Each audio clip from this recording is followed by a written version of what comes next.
Hello everyone and welcome to a CPU bound nightmare. We are playing SWTOR, which does exhibit odd CPU behavior. You can see the bottom core on the CPU is maxing out at 100%, and then there's nothing else really running. The GPU is horribly throttled here.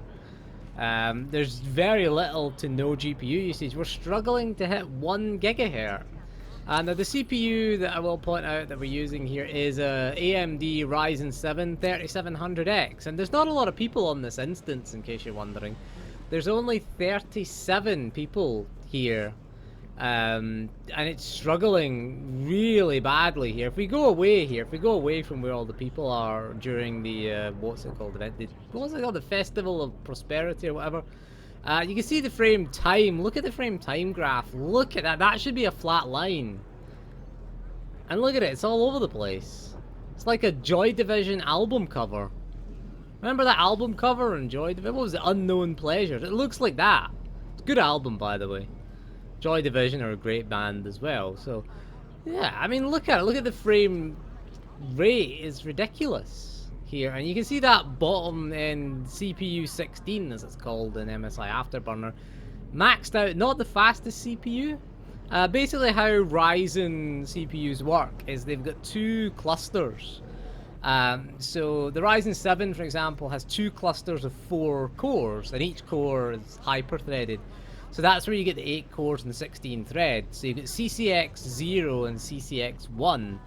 And each cluster, so it's running on cluster 1, and it's running one of the slowest cores in the system, according to Ryzen Master. Anyway, C08 it is, in case you're wondering. That's running at 100%, and it's...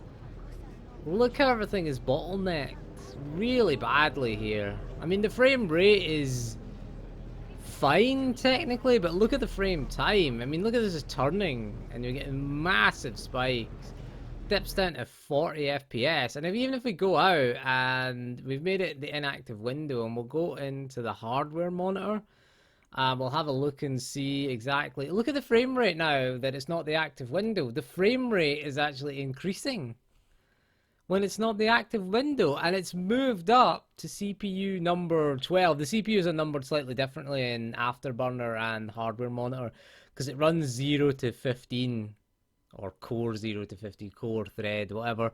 It runs, you know, CPU 0 to 15 here. Yeah, you can see it there. The frame rate's in the 70s, and the frame time is actually okay. It's not too bad. When we're outside of SWTOR, we go back in, and look at it dipping into the 50s. And the frame time is all over the place. And again, look what it's doing to that last CPU thread. It's running at 100%. I mean, this is kind of crazy, really. I mean, look at that. We go back. Frame rate back in the 70s. The frame time graph goes back to a nice line. That's how it should be. And it's turning out that cores, or CPU number 12 on that, it'll be 13 on Afterburner, because it goes 0 to 15 instead of 1 to 16. Probably right in the CPU hardware monitor. That one's at 72% usage. It's not 100%. There's 2 of the cores. I think it's 1 core per cluster that it's doing. So it's like number 5, which is in the cluster 0, and number 13, which is, or number 12 in this case, which is in cluster 1. So yeah, that is how that's going there. And you can see, again, we're back into the game, and the frame, it's not dropped as much, but it's still a drop, and the frame time is spiking around all over the place.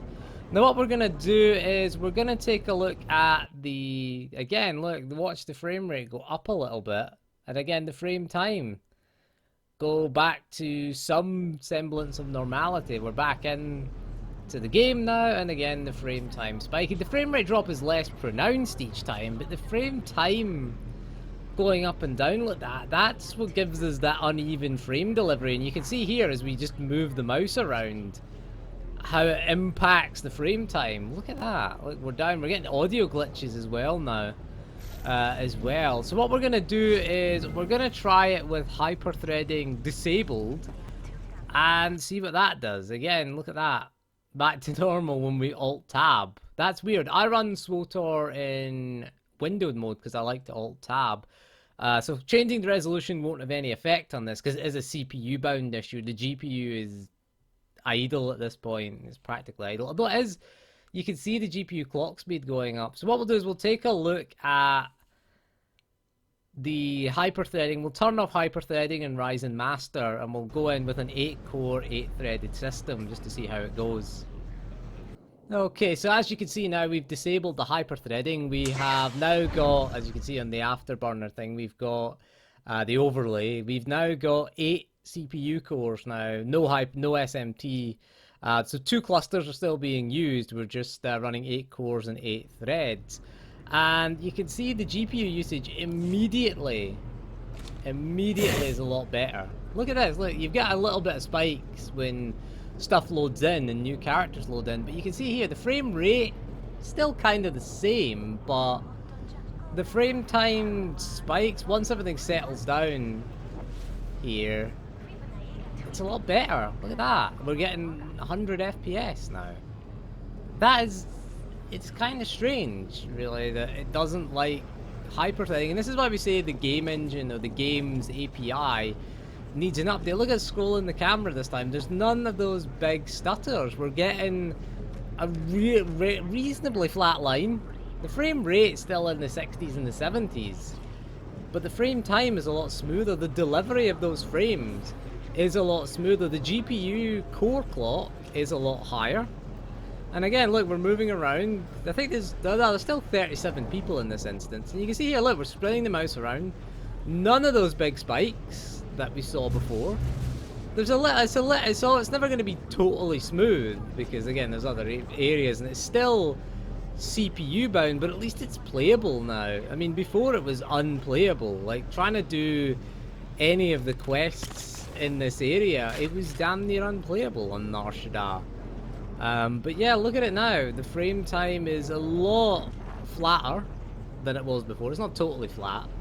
But it is a lot better. The frame rate still the same, as we say, but now we're running 8 cores, 8 threads. The GPU is coming more into it. We're running at 1440p, in case you're wondering, on the RTX 3080 Ti. But I just think that's kind of stupid. Always the janky animation of other players you've got there. But yeah, we're in the middle of this and we can drive around and we can move around and everything is playable. So yeah, if you want to play SWTOR on a modern CPU, disable hyperthreading if you're on an Intel CPU, or SMT, simultaneous multi-threading, if you're on an AMD CPU. But I just think it's a bit insane that we have to do this, and this is why I would like to see an update to the API. DirectX 9 is well out of date and doesn't take advantage of modern hardware. If you look at more modern, you know, DX12, Vulkan, take advantage of cores and threads. Even an update to DX11. If you look at other games like Final Fantasy XIV, World of Warcraft, again, they have ditched their DirectX 9 clients. WoW ditched theirs back in Legion. DirectX 9 was from, you know, Windows XP. But there you go, I thought we'd show you that. So as we move further and further away, you can see how much the frame rate is up. There is a cap of 120. You can see as more people load in, you get little frame time spikes there. Will we ever get to 120 as we move into a new area and these NPCs load in? It does kind of spike up a little bit and then settle down. So you can see we're getting the cap of 120. I just capped it. As we move around a little bit, it does dip down a bit. It's fine because we're running a variable refresh monitor.